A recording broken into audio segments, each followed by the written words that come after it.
What's up, everyone, and welcome to Football Weekly Week 7, where we went to Montgomery Academy versus Greensboro, St. James versus Dale County, and Lee versus Opelika. I'm Joseph Sims. And I'm Isaiah Wilson. And Isaiah, we were super excited about this week. We had a lot of region matchups to determine rankings and everything that goes along with that. The first game we're going to start off with is Montgomery Academy versus Greensboro. They came out in the wing T style offense. It's so hard to stop. Everyone was getting the football. They were running, they were throwing, and someone to look out for when they're throwing the football was Judson Lindsay. He had the touchdown catch to put Montgomery Academy on the board as they were fighting from behind. Greensboro came out strong, scored first, and they kept it close in the first half, Greensboro did, going into halftime 14-14 with Montgomery Academy, who is undefeated. However, Judson Lindsay, again, on defense this time, being able to stop them. He is the leader, and I was really excited to get a chance to see him. He was able to come up into the hole, make the stop. The Montgomery Academy defense stepped up, and they remained undefeated, 31-20. The next game we went to was St. James versus Dale County, where St. James prevailed and forced them to move up in the region rankings. Shout out to St. James. And also shout out to their rushing defense. They were able to stop Dale County's rushing attempts and not allow them to gain any leverage on ground. Also, their defense performed many stops, forcing many turnovers, which left Dale County clueless on the offensive side. St. James also prevailed offensively, showing an air show, putting up 56 points against Dale County. They move up in the region. Shout out to St. James.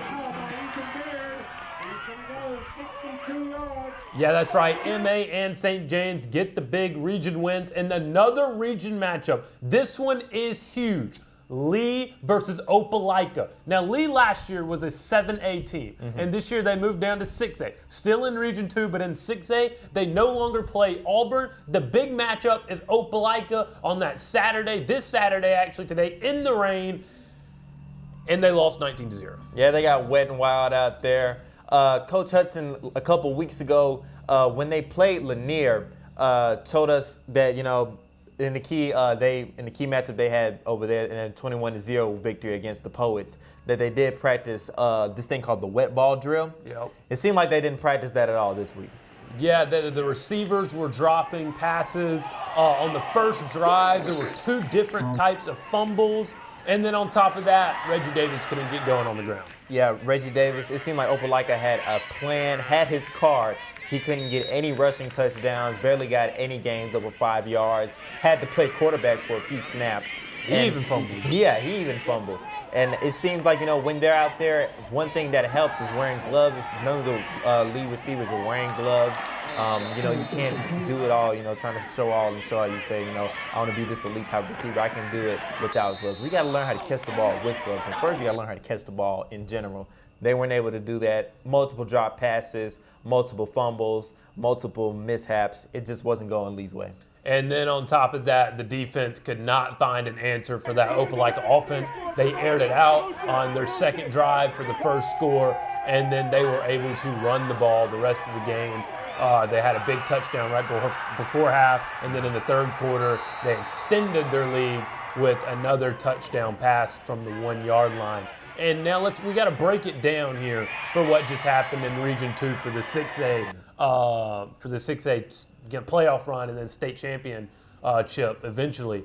Opelika is at the top of the division right now, the very top. Below them is Eufaula. Lee has beaten Eufaula earlier in this season. Yes. Below them is Carver. Carver beat Lee. Yes.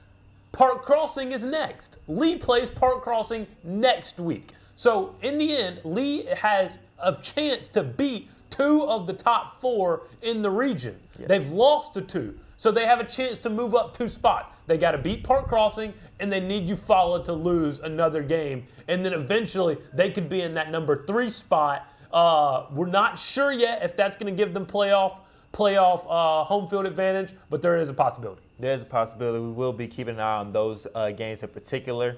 And keeping an eye on this very heated region. There's a lot of talent in this region, and this is a very key marquee matchup for Alabama football. You're right. And for Region 2 6A, this game basically decided who could potentially take home the #1 spot in the region. It looks like that will be Opelika. That does mean that Lee needs some help to eventually move up. And, just region play is starting to come into a big factor. So we're going to be breaking down some of those factors for you in the upcoming weeks, including next week. Lee versus Park Crossing is going to be a big one that we're going to keep an eye on for. Like we just mentioned, that's going to have region factors for who takes home the gold for the top of the region. And then next week, Trinity versus Montgomery Catholic is going to be where we will be at next week, as that one decides who will be the #1 team in the region for their region and who could potentially take home field advantage in the playoffs. Yeah, time to dust off those cleats. Time to see who's really ready to play some good high school football. Playoff time is just around the corner. Yeah, it's another thing that's happening this year. Weather's playing a big factor. We've had a lot of hurricanes in the Gulf. This is our second rainy game, and probably not our last. Yes, you can always count on us to go there and give you guys the updates. As you are, we love football. We're going to do our best to give you guys updates. When we're out there getting drenched in the rain, getting our feet wet, completely soaking getting everything wet, man. We're always going to do it because we love the game and we love giving you guys these updates and covering high school football. You can see right here where we're trying to get a shot and a towel got in the way of our camera. We had to put a towel over the camera. It just wasn't going well for us out there in the rain. We got wet. But that's going to wrap up our episode for this week. Football Weekly, Week 7. I'm Joseph Sims. And I'm Isaiah Wilson. Peace.